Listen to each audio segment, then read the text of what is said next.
तो मेरे छात्रों का है वेलकम। आज लेक्चर नंबर 33 में 33 और लेक्चर नंबर 33 में हम पढ़ेंगे थर्मोडायनामिक्स के दूसरे भाग को, यानी लेक्चर के दूसरे अध्याय को, है ना। हमारा कल ही चैप्टर शुरू हुआ है, चैप्टर नंबर 4।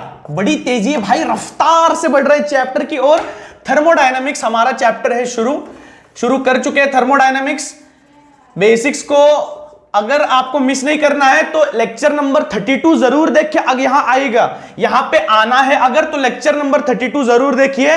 स्क्रीन पे लिंक दिख रही होगी, पहले उसको देख करके आइए, फिर यहां पे पहुंचो, ठीक है। लेक्चर नंबर 33 में आज हम कई अच्छी बातें डिस्कस करेंगे, जहां पे मैं आपको एग्जाम्पल्स के द्वारा चीजें समझाऊंगा। यार मेरे को एग्जाम्पल्स के लिए बहुत सारी तारीफें लूटी है मैंने कि ऐसे एग्जाम्पल मैंने दिए थे। तो जब भी एग्जाम्पल का हमारा सेशन होगा ना, बहुत ही मजेदार होगा। वहां पे कॉपी खोलने की जरूरत नहीं है, वहां पे कोई नोट डाउन करने की जरूरत नहीं है, वहां पे ध्यान देके बैठने की जरूरत ही नहीं, क्योंकि ऐसे एग्जाम्पल होते हैं आपका ध्यान खींच लेते हैं, ठीक है। अगर आप कोई मैग्नेटिक मटेरियल हो तो हम भी मैग्नेट है, यहां पे आपका ध्यान अट्रैक्ट कर लेते हैं, ठीक है। तो यहां पे ऐसे एग्जांपल्स में दूंगा जहां पे थर्मोडायनामिक्स बच्चों का खेल बन जाएगा, है ना, बच्चों का खेल बन जाएगा। तो फिर अब देखो, तारामंडल में कोई जाने की जरूरत नहीं है, सब यहीं पे है, ठीक है। अब हमने कहा था कि सिस्टम और सराउंडिंग जैसे दो कंसेप्ट हमने देखे थे, जहां पे पूरे यूनिवर्स में, पूरे तारामंडल में कोई एक ऐसी जगह हमने चूज कर ली जहां पे हमारा प्रोसेस होगा। क्या होगा हमारा प्रोसेस यानी कि क्या? प्रोसेस यानी कि basically a set of operations applied to change its physical state और chemical state from one equilibrium point to another. ओ भाई इतना बड़ा अब ये जो है ये आपको लिखने की जरूरत नहीं है, लेकिन जो टेक्निकल वाले बच्चे हैं ना मेरे, कि यार ये सब कतई जहर वाली बातें, तबाही वाली बातें समझ नहीं आती, तो उनके लिए ये भी है। देखो, सेट ऑफ ऑपरेशन परफॉर्म्ड और applied a set of operations in which the physical and chemical changes take place and equilibrium state goes on changing from initial state to the final state। अब initial state और final state का यहां पे बहुत बड़ा तालमेल है, तो मैं आज आपको सिखाऊंगा initial state और final state का क्या तालमेल है। देखो समझ लो, अगर आप टेक्स्ट बुक देख रहे हो उसी का एग्जांपल लूंगा, लेकिन थोड़े अलग तरीके से समझाऊंगा, है ना। अगर आप टेक्स्ट बुक देख रहे हो तो उसमें क्या है, एक जार रखा हुआ है, एक जार है जिसमें एक पिस्टन है, ऐसा है ना, एक पिस्टन है और पिस्टन में नीचे गैस है। क्या है नीचे? गैस है। अगर हम इसका स्टेट देख लेंगे, कल मैंने आपको स्टेट फंक्शन और पाथ फंक्शन आपको इंट्रोड्यूस कराया था, फिर से मैं दोहराता हूं, स्टेट फंक्शन और पाथ फंक्शन जो मैं सिखाने जा रहा हूं वो एक्चुअली है क्या।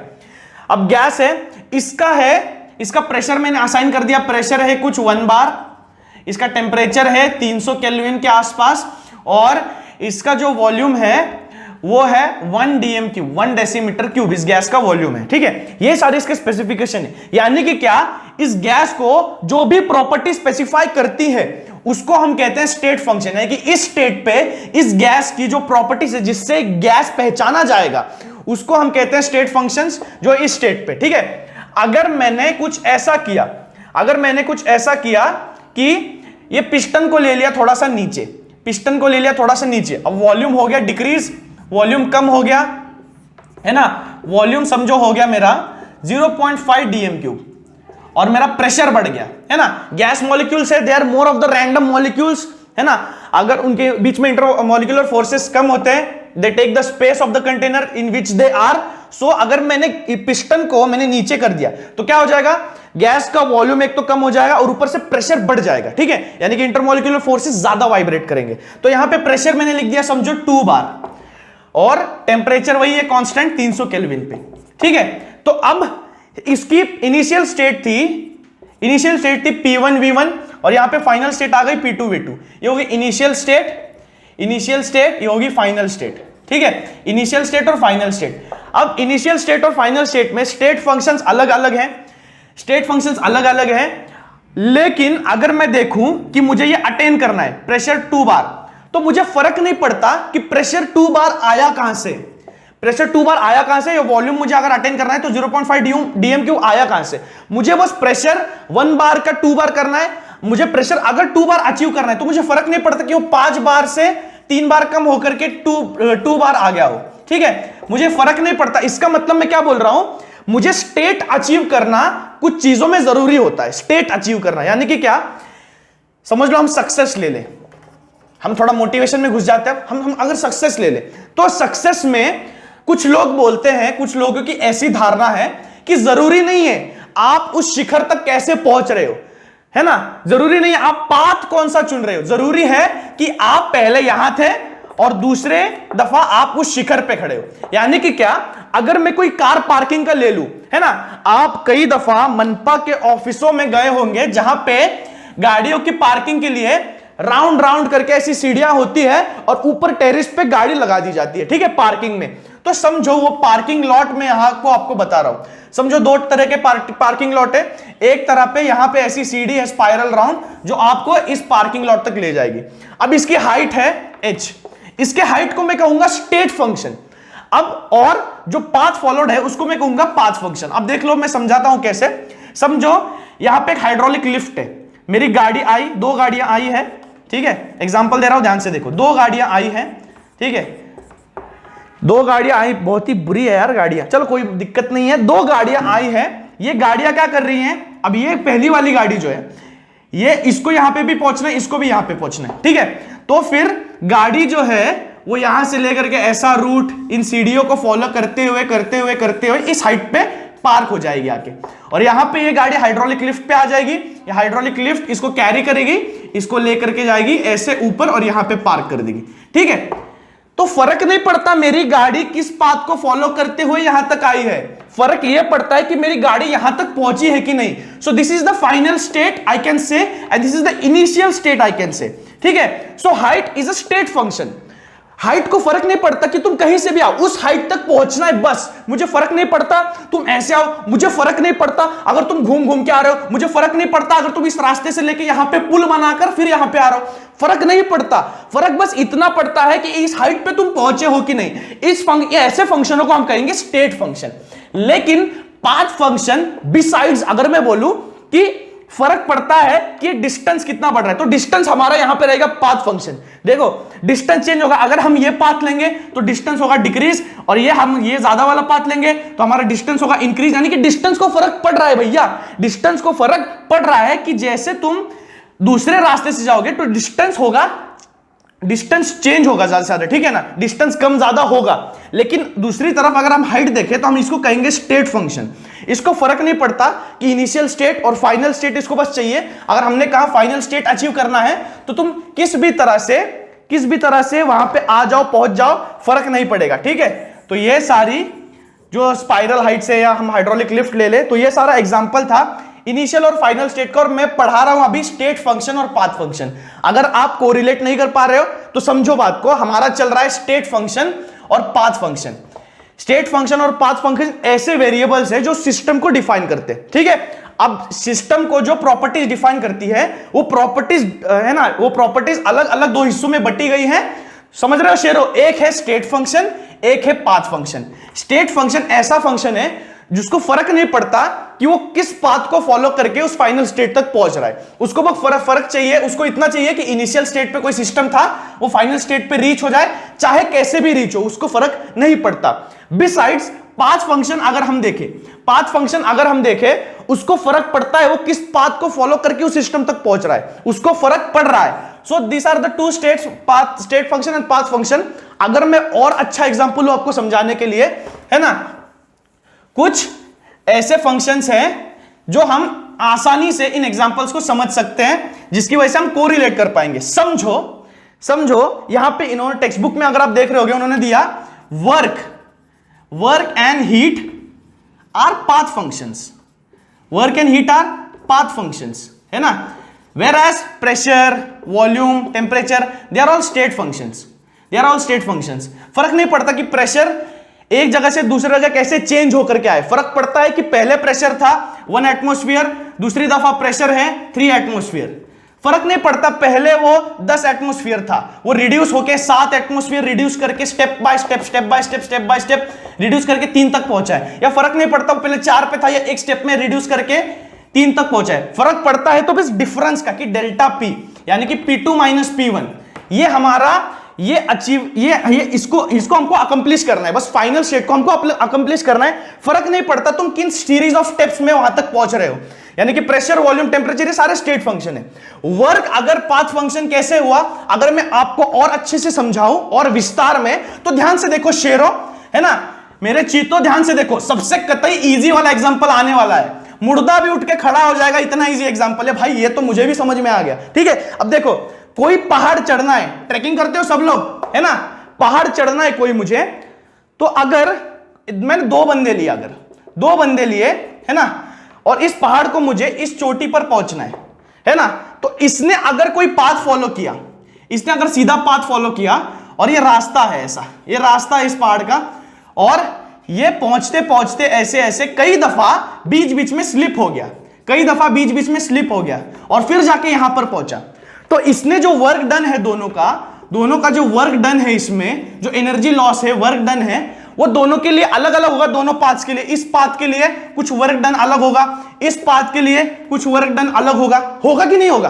तो ये वर्क जो है, ये प्रॉपर्टी डिपेंड करती है पाथ पे, सीरीज ऑफ स्टेप्स पे, कि कौन सा पाथ फॉलो करके वो वर्क किया गया है। तो इसीलिए टेक्स्ट बुक में देखो उन्होंने दिया होगा कि वर्क जो है ये पाथ फंक्शन है, उन्होंने एग्जांपल नहीं दिया कि वर्क पाथ फंक्शन कैसे हुआ। तो यहां पे आपको समझा रहा हूं, मूल्यवान टीचिंग है, इसको मिस मत करो, इसको कहीं पे अगर आप नोट डाउन कर लो तो और अच्छी बात है। वैसे चीजें याद रहती, समझ में भी आती, इतना हार्ड है नहीं, फिर भी ये सारी चीजें हैं जो आपको बहुत जरूरी है। स्टेट फंक्शन और पाथ फंक्शन आपको समझना बहुत ज्यादा जरूरी है, ठीक है। और एक कंसेप्ट है इंटरनल एनर्जी का, उसको हम देखेंगे। तो हम पढ़ेंगे इंटरनल एनर्जी को। अब internal energy is the total energy, we can say the addition of potential energy and kinetic energy in the substance in a particle, we can say macromolecularly, है ना, मैक्रोमोलिक्यूल्स अगर हम देखें उनमें internal energy is the potential energy and kinetic energy, the addition of both. अब यहां पे एक ऐसी कंसेप्ट है जो मैं आपके सामने रखने की कोशिश करूंगा, ठीक है। तो इंटरनल एनर्जी का जो हम एग्जाम्पल वाला एक्सप्लेनेशन है वो तो हम अगली बार देखेंगे, अगले लेक्चर में, लेकिन आप इतना समझ लो कि internal energy is, we can say the addition of heat and work done, and heat and work done both are path functions, है ना, but internal energy is a state function. इसको आपको थोड़ा सा दिमाग लगाना, प्रूफ करना है कि कैसे हो सकता है, क्योंकि हीट और वर्क जो है ये पाथ फंक्शन है दोनों के दोनों, लेकिन इनकी एडिशन जो है internal energy, change in the internal energy, that is a state function, and you have to prove me that. It is nowhere in the textbook, I can say it is somewhat related to concepts I taught today, ठीक है। तो उसके बारे में थोड़ा सोचो, अगले lecture में बहुत ही बढ़िया एग्जांपल के साथ मैं इसको लेकर के आऊंगा। तो जो चीजें बची है प्री रिक्विसाइट्स में, उसको भी ले लेता हूं वापस से। प्री रिक्विसाइट जो बचे थे वो है प्रॉपर्टीज ऑफ सिस्टम। दो तरह के प्रॉपर्टीज हैं, सबसे पहली एक एक्सटेंसिव प्रॉपर्टी और एक intensive property. Extensive properties are the properties which are dependent on matter present in the system, matter present in the system, ये डिपेंड उन पे होती है जो सिस्टम में मैटर जो प्रेजेंट है, जैसे कि मास हम कह दें, है ना, मास और इंटरनल एनर्जी, ऐसे बहुत सारी चीजें हैं, प्रॉपर्टीज हैं, है ना, जो डिपेंड होती है कि सब्सटेंस उसके अंदर, या तो हम कह दें वॉल्यूम, है ना, ऐसे बहुत सारे प्रॉपर्टीज है जो डिपेंड करती है कि सिस्टम के अंदर मैटर कितना है, तो उनको कहेंगे हम एक्सटेंसिव प्रॉपर्टी। इंटेंसिव प्रॉपर्टी ऐसे प्रॉपर्टी है, वो those are independent of the matter present in the system. जैसे कि आप ले लो मेल्टिंग पॉइंट, अब पानी आप 1 लीटर ले लो और 10 लीटर ले लो, उसका मेल्टिंग पॉइंट, सॉरी उसका बॉइलिंग पॉइंट तो वही रहेगा। या तो आप किसी मेटल को ले लो, उसको 1 ग्राम मेटल ले लो या 100 ग्राम मेटल ले लो, उसका मेल्टिंग पॉइंट तो वही रहेगा। तो इंटेंसिव प्रॉपर्टीज ऐसी प्रॉपर्टीज है जो जिसको फर्क नहीं पड़ता कि उसमें मैटर कितना है। तो हम देखेंगे कि पानी अगर आप कम ले लो ज्यादा ले लो, बॉइलिंग पॉइंट तो वही रहेगा 100 डिग्री सेल्सियस, मेल्टिंग पॉइंट आप देख लो किसी भी सब्सटेंस का वही रहेगा। अगर हम ले लें विस्कोसिटी को हम ले लें, तो विस्कोसिटी क्या है, फ्रिक्शन टू फ्लो, है ना, कोलगेट है उसकी ज्यादा विस्कोसिटी बहुत, पानी जो है उसकी कंपेयर टू कम विस्कोसिटी, यानी कि क्या, ease to flow with ease, जो इजीली ज्यादा फ्लो करते हैं वो कम विस्कस है, जो फ्लूइड्स होते हैं जो ज्यादा मतलब ज्यादा फ्रिक्शन लेकर के वो फ्लो होते हैं उनको हम विस्कोसिटी उनकी ज्यादा बोलेंगे। तो जैसे ऑयल ले लो, वो भी विस्कस है बहुत ज्यादा। ऑयल के कंपैरिजन में आप पानी ले लो, वाटर ले लो, तो उसके कंपैरिजन में वो कम विस्कस है, तो ऑयल की विस्कोसिटी ज्यादा होगी। तो ऑयल आप चाहे ज्यादा ले लो कम ले लो, विस्कोसिटी तो उसमें दिखेगी, है ना। वापस आप ले लो टेम्परेचर, उसका टेम्परेचर अगर किसी सिस्टम का है तो मैटर पे डिपेंड नहीं करता, यानी कि ज्यादा भर दोगे तो टेम्परेचर ज्यादा बढ़ जाएगा, ऐसा भी नहीं होता है। So these are the properties which are independent of the matter और the amount of matter present in the system. So extensive properties और इंटेंसिव प्रॉपर्टीज, ये आपको जानना बहुत जरूरी है। वो प्रॉपर्टीज एक्सटेंसिव है कि इंटेंसिव है, क्योंकि भाषा आगे थर्मोडायनेमिक्स में ऐसी इस्तेमाल होने वाली है कि वो इंटेंसिव प्रॉपर्टी आगे जाके these are the extensive properties, these are the reversible irreversible processes and all and all and all further. ठीक है, समझ में आ रहा है लोगों को? समझ में तो आएगा ही, है ना शेरों। अगर समझ में नहीं आ रहा है तो कभी भी आप पूछ सकते हो डाउट, कतई हिचकिचाना नहीं है, कतई यार कुछ मन में मतभेद नहीं रखने ऐसे वाले कि यार ये ऐसे कैसे चल रहा है, ये ऐसा हो रहा है, वैसा हो रहा है, कुछ मत समझो। आप तुरंत कांटेक्ट कर सकते हो, कमेंट सेक्शन में जरूर मेंशन करो कि अगर नहीं समझ में आ रहा है तो मैं आपको अप्रोच जरूर करूंगा। हर लेक्चर में कहता हूं, जेन्युइनली कहता हूं, दिल से कहता हूं। तो अगर आपको कोई भी डाउट है तो प्लीज आप मेंशन करो ताकि मैं आपके डाउट्स को सॉल्व कर सकूं। आखिरी टॉपिक इस लेक्चर का हम देखेंगे टू टाइप्स ऑफ प्रोसेसेस जो पहले लेक्चर में मेंशन किया था, रिवर्सिबल और इरिवर्सिबल। ठीक है, रिवर्सिबल और इरिवर्सिबल, इनको मैं थोड़ा सा आपको पिस्टन सिलेंडर अरेंजमेंट लेकर के मैं आपको पढ़ाऊं तो थोड़ा अच्छा रहेगा। एक सिलेंडर है, ठीक है, जो एक जार है खाली सिलेंडर शेप का, अगर हम पकड़ लें, ये एक पिस्टन है, तो क्या हो रहा है, अगर मैं कोई चीज हो रही है डीकंपोजिशन, यानी कि समझ लो हो रहा है ऐसा, यानी कि 2H2O2 है, उसका डीकंपोजिशन हो रहा है H2 और O2 में, है ना। H2 और O2 में इसका डीकंपोजिशन हो रहा है इस रिएक्शन, तो ये रिएक्शन यहां पे टेक प्लेस कर रही है, यानी कि यहां पे 2H2O2 है, हाइड्रोजन पेरोक्साइड, ठीक है, यहां भी इसका डीकंपोजिशन हो रहा है 2H2 + 2O2 में, है ना, यानी कि हाइड्रोजन और ऑक्सीजन दोनों ही गैस यहां पे है। अब यहां पे क्या है, कोई वेट रखा हुआ है, अब होगा क्या, अगर ये रिएक्शन होगी, ठीक है, तो अगर ये रिएक्शन को मैं क्या कर दूंगा, समझो आप रिएक्शन पहले मत पकड़ लो, रिएक्शन थोड़ा आपको कॉम्प्लेक्स जाएगा, ये सब भूल जाओ, ब्लैंक कर लो सब फटाफट,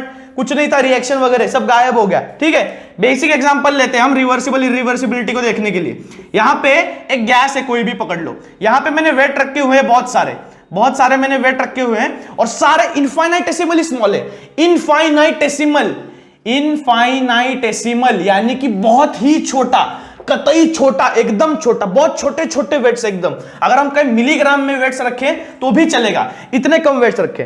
अगर मैं क्या करूं, अब गैस का एक प्रेशर है यहां पे अप्लाई हो रहा है, गैस जो है वो जितना भी सरफेस उसको अवेलेबल है उसके मॉलिक्यूल्स फैल जाते हैं, अपना डोमिनेशन कर लेते हैं। तो गैस का जो प्रेशर है, कोई प्रेशर एग्जर्ट कर रही है ऊपर, है ना, इसके ऊपर ये प्रेशर एग्जर्ट कर रही है, और हम कहेंगे ये जो मास रखा है मैंने, छोटे छोटे ग्राम्स रखे हैं, ये भी एक प्रेशर एग्जर्ट कर रहा है। तो दोनों फिलहाल स्टेबल है, दोनों एक बैलेंस में, जितना प्रेशर गैस एग्जर्ट कर रहा है उतने प्रेशर मास की वजह से उस पे एग्जर्ट हो रहा है। तो ये पिस्टन जो है ये फिलहाल तो मोशनलेस है, यानी कि स्टेबल है फिलहाल के लिए, तो हम कहेंगे ये सिस्टम इक्विलिब्रियम में है।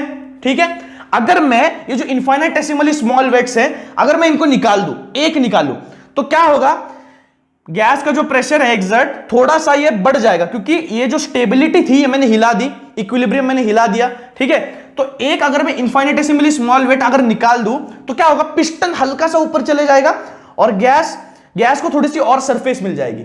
या अगर मैं कहूं ये जो छोटी छोटी वेट्स है इसमें मैं और एक वेट में ऐड कर दूं, समझ रहे हो ना शेरों, और एक वेट में ऐड कर दूं तो पिस्टन थोड़ा सा नीचे चला जाएगा, गैस के लिए जो सरफेस एरिया है वो थोड़ी सी कम हो जाएगी।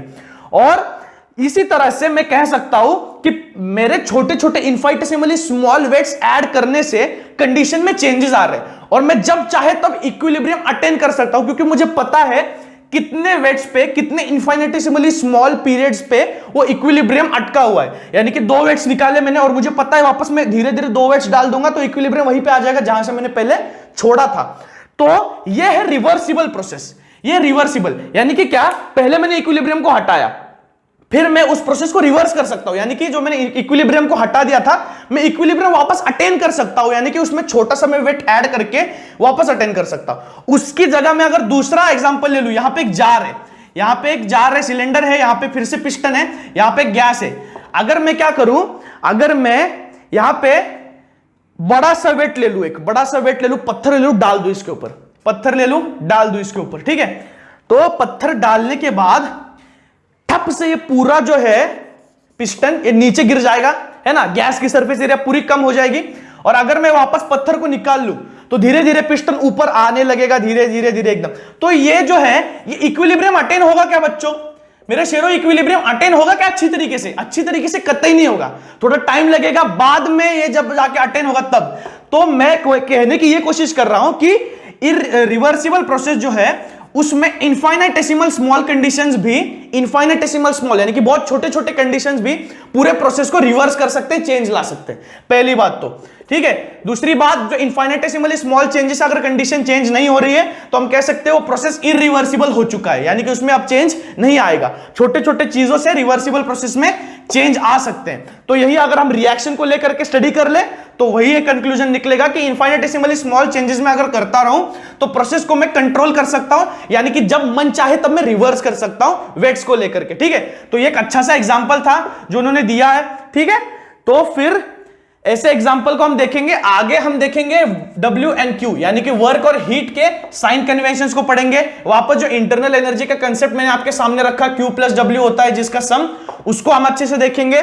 उसके बाद हम देखेंगे, उसके बाद हम थर्मोडायनेमिक्स के लॉज को भी पढ़ेंगे आगे, है ना। तो अगले लेक्चर में, थर्ड लेक्चर में, थर्मोडायनेमिक्स के लेक्चर नंबर 34 में हम इन चीजों को डिस्कस करेंगे जो कि बहुत ही जरूरी है। थर्मोडायनेमिक्स का हर एक पार्ट, हर एक सेकंड में जो आपको बता रहा हूं बहुत जरूरी है गाइस, ठीक है।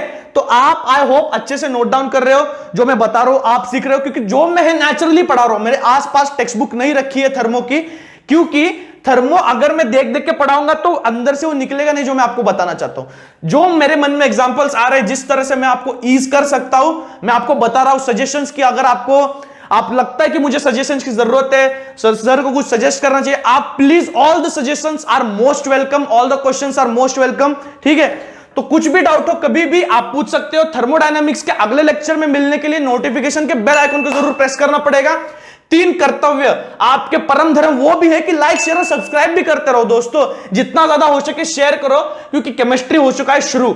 अब थोड़ा सा दूर आ गए सफर में, पीछे जो छूट गए यार दोस्त उनको भी खींच के लाना है हमको जल्दी जल्दी से, तो खींच के लाओ। थर्मोडायनेमिक्स पढ़ो, पढ़ाई करो, पढ़ो और बढ़ो। तो तब तक मिलते हैं कतई जहर लेक्चर के साथ अगले लेक्चर में, तब तक के लिए गुड बाय, थैंक यू।